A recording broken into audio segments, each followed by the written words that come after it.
Jungle.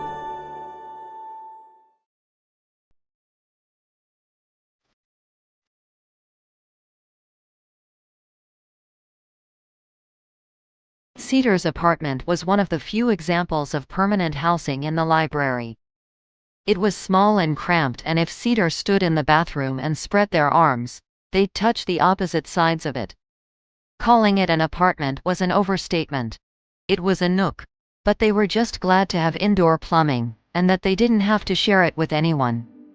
They'd heard horror stories of 4 people living in apartments smaller than this one. Maybe it had been days, maybe it had been weeks. All Cedar knew is that time seemed to slow down between jobs, especially after the last one was such a failure. It's one thing to have your client leave you for dead. It's another to cause an entire section to collapse into the void. Half of Cedar expected a visit from the librarians to discuss mandatory employment, but the other half remembered that it was an abandoned section. But laying in bed all day wouldn't do anything to improve Cedar's mood. They were starving and their back was getting sore. Every joint in Cedar's body seemed to pop as they rose from the bed. They stretched and turned to the entrance of the apartment. Cedar used to have to pat down every part of the wall before they found the spot where their hand passed through, but now it was practically second nature. They simply angled their body with the geometry and walked straight through it. A scruffy-looking Cedar slipped out of, or into depending on how you look at it, a corner in the common area. The crowd was just beginning to set in at this time of day. People were sitting down with their books or grouping up to gossip and discuss current academic ventures. Cedar caught a couple of people glancing at them. News in the library traveled fast. Just how many people knew about the botched job? Lowering their hat to avoid eye contact with anyone, Cedar hastily made their way to the food court. Café Relia was Cedar's favorite joint in the library. It was far from the most popular, however. Many were put off by the slimy, non-Euclidean decor of the place, but they could cook a mean steak and eggs, and Cedar found the waitstaff lovely. They walked into the cafe and took their usual seat at a booth that was somehow both indoor and outdoor seating. Soon after, the waitress came over, Susie, or at least, that was the closest thing to her real name the Cedar's human tongue could pronounce. She had the head of an octopus and the body of a humanoid. Her deep purple skin almost glowed. "Hey, Cedar," Susie said cheerfully. "Haven't seen you in a while." "Yeah, I've had a rough couple of days," Cedar replied, forcing a smile. Susie giggled. "So I heard. Is the leg doing okay?" "Oh, yeah. It was nothing some rubbing alcohol and a bandage couldn't fix." "Good," Susie nodded, glad to hear it. "The usual?" "No, not this time," Cedar said, rubbing their hand against the table. "Gimme a big plate of pancakes. And a coffee. Cream and sugar? I don't want to taste the coffee." "You got it." Susie gave a thumbs up as she walked away. Cedar's gaze lingered on her as she left. They'd never admit it, mostly because they knew they weren't her type, but they had developed something of a crush on the girl. The rest of the cafe was filled with its other regulars. A few waved at Cedar politely, while the ones that weren't as fond of humans silently grimaced. Cedar took off their hat and ran a hand through their hair. It was greasy and dampened with sweat. It suddenly occurred to Cedar that they had not showered before leaving their apartment. It seemed that their need for food trumped their need for hygiene. Cedar stared at their sweat-covered hand in disgust for a moment before wiping it on their black tank top and putting their hat back on. Cedar's mood quickly turned around, however, as Susie came back and set the pancakes and coffee on the table. "There you go, Cedar. Enjoy." Cedar smiled. "I always do." Chef Ogter's pancakes could make a monk reach nirvana.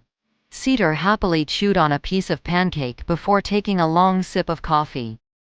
It was less than great, but it did its job. A fuller stomach put Cedar's mind at ease. It wasn't like they were the first to screw up a job and there was always the next one. Cedar was about to take another steaming bite of pancake when two men appeared next to their booth. One wore a brown cloak with a hood covering most of his face. Cedar could see a barely kempt white beard poking out from underneath it. Underneath the cloak, the man had a green tunic with a familiar symbol of a snake with 5 tails painted on it. The second man was dressed much less like a wizard. He had short, red hair and was wearing a brown suit and pants. He had the same symbol pinned to his lapel. The one in the cloak spoke, "Mix." "Bardo?" "No," Cedar said swiftly and harshly before shoveling another slice of pancake into their mouth. "You sure look like them," the redhead said, crossing his arms. "Yeah, I get that a lot," Cedar replied with food still in their mouth. The cloaked man began sitting down across from Cedar. "There's no need to be rude. We simply want to talk." "Yeah, I'm sure," Cedar interrupted. "The problem is your Serpent's hand. So I don't want any part of it." The redhead leaned against the table with both hands. "I really think you should hear us out. And I think you should take Grandpa over there back to whatever Renaissance fair he crawled out of." The redhead's face began to match his hair as he sneered at Cedar. He looked like he was about to yell, but his older companion started talking first. "So, you don't like us? May I ask why?" Cedar leaned back in the booth and stared at the man for a moment. Was the reason not obvious? "You've pledged your lives to protect something that doesn't need protecting," Cedar explained. "Look around. This library's been here longer than the recorded history of any universe, and I reckon it'll be here long after the last one has fizzled out.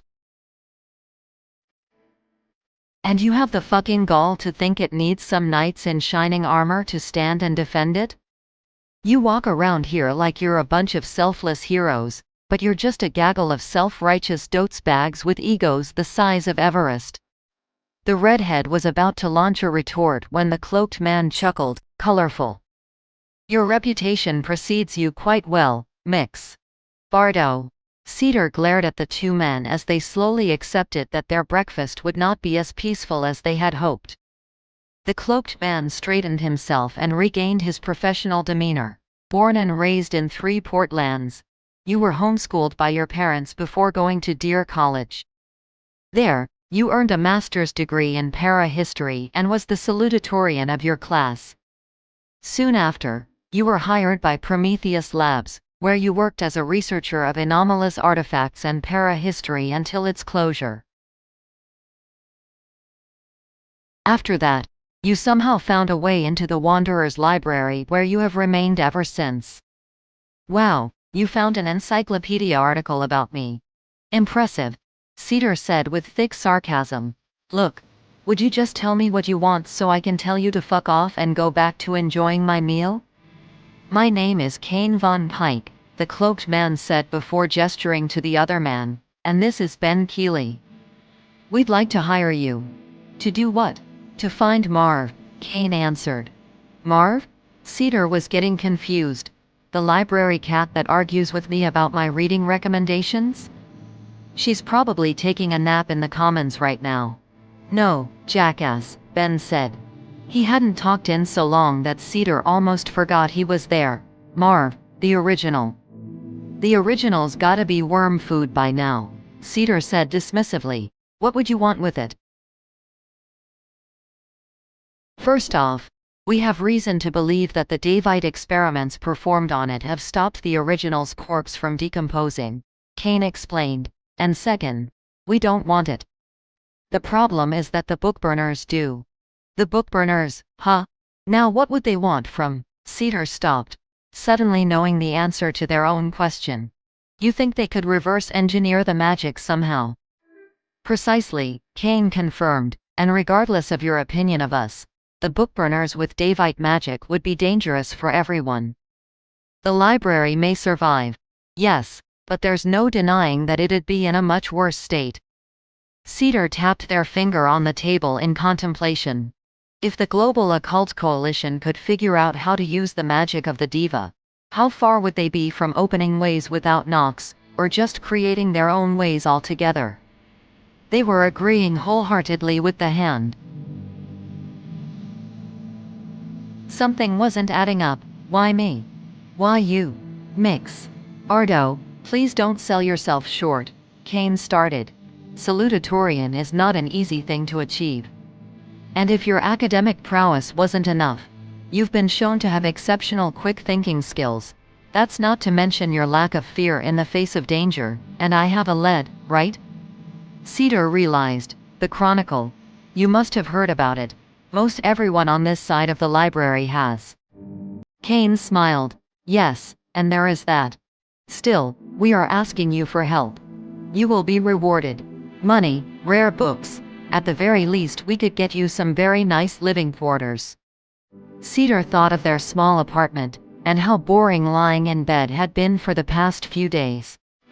Go searching around the earth in a race against a bunch of UN-funded fascists for a magical dead cat, or wait for the next job, which would likely be helping some obsessed academic research a very niche piece of para-history.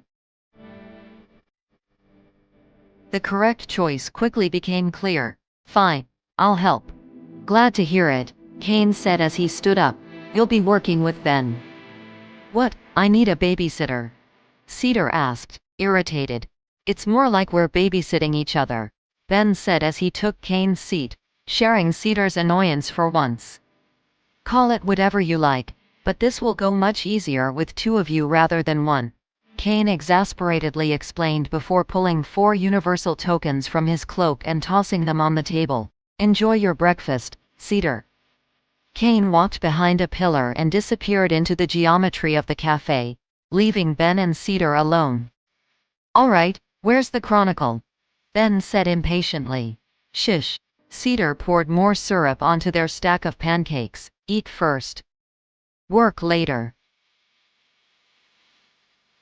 This content is Creative Commons. Relevant attribution can be found in the description. Thanks for watching.